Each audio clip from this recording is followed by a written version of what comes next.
കോഴിക്കോട്ടേക്ക് ദീപക് തർമ്മടം ചേരുകയാണ്. Good morning Deepak. അവിടെ എങ്ങനെയാണ് കോഴിക്കോട് നഗരത്തിലും പരിസര പ്രദേശത്തുമൊക്കെ മഴ പെയ്യുന്നുണ്ടോ? കനത്ത ജാഗ്രതാ നിർദ്ദേശം എന്തെങ്കിലും കോഴിക്കോട് ജില്ലയിലും മലബാറിലും പൊതുവെ വന്നിട്ടുണ്ടോ? വിവരങ്ങൾ. മലബാറിൽ പൊതുവെ ഇന്ന് മഴയുടെ ദിനമാണ്. അത് കണ്ണൂർ, കാസർഗോഡ് ഓറഞ്ച് അലേർട്ട് ആണെങ്കിൽ കോഴിക്കോടും മലപ്പുറവും എല്ലാം തന്നെ യെല്ലോ അലേർട്ടാണ്. മലപ്പുറം ജില്ലയിൽ യെല്ലോ അലേർട്ട് പ്രഖ്യാപിച്ചിരിക്കുന്നു. അതുപോലെ വയനാട്, കോഴിക്കോട് ജില്ലകളിലും യെല്ലോ അലേർട്ട് പ്രഖ്യാപിച്ചിരിക്കുകയാണ്.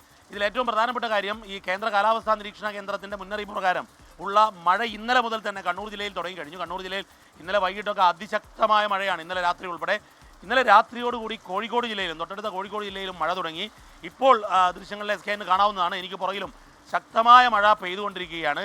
യെല്ലോ അലേർട്ട് ആണെങ്കിലും ഏതാണ്ട് ഓറഞ്ച് അലേർട്ടിന് സമാനമായ രീതിയിൽ ശക്തമായ മഴയാണ് ഇപ്പോൾ കോഴിക്കോട് തുടരുന്നത്.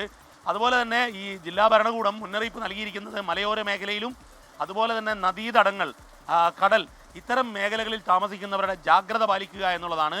ഈ കാറ്റുകൂടി ഇന്നലെയൊക്കെ വൈകുന്നേരത്തോടു കൂടി തന്നെ കോഴിക്കോട് നഗരത്തിലുൾപ്പെടെ അതിശക്തമായ കാറ്റ് വീശുന്നുണ്ട്. അപ്പം മഴയ്ക്ക് ശേഷമുള്ള കാറ്റ് അപകടം ഉണ്ടാക്കുമെന്ന് ഉറപ്പാണ്. അതുകൊണ്ട് തന്നെ മലയോര മേഖലയിൽ താമസിക്കുന്നവർ അതീവ ജാഗ്രത പാലിക്കണം. പ്രത്യേകിച്ചും ഈ മരങ്ങൾക്കിടയിലൊക്കെ വീടുകളുള്ളവർ അതീവ ജാഗ്രത പാലിക്കേണ്ട നിർദ്ദേശമാണ് ജില്ലാ ഭരണകൂടവും നൽകിയിരിക്കുന്നത്. പൊതുവിൽ മലബാറിൽ ഇന്ന് മഴ ദിനമാണ്. SKN. Thank you Deepak Tharmadam. Veena Jayan പറയുന്നു, വയനാട്ടിൽ നല്ല മഴയുണ്ട്, നല്ല തണുപ്പുമുണ്ട്. ജില്ലാ കളക്ടർ ഒന്ന് അവധി പ്രഖ്യാപിച്ചിരുന്നെങ്കിൽ നല്ല വെയിൽ വന്നതിന്.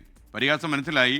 കളക്ടർമാരെ അവധി പ്രഖ്യാപിക്കുന്നതിന് പിന്നാലെ വെയിൽ വന്ന് കയറും എന്നുള്ളത് ഈ അടുത്ത കാലത്ത് ചിലയിടങ്ങളിലൊക്കെ ശ്രദ്ധിക്കപ്പെടുന്നുണ്ട്. പക്ഷേ കാലാവസ്ഥ മുന്നറിയിപ്പ് അനുസരിച്ചാണ് അവർ അവധി കൊടുക്കുന്നതെന്ന് കൂടി മനസ്സിലാക്കുക.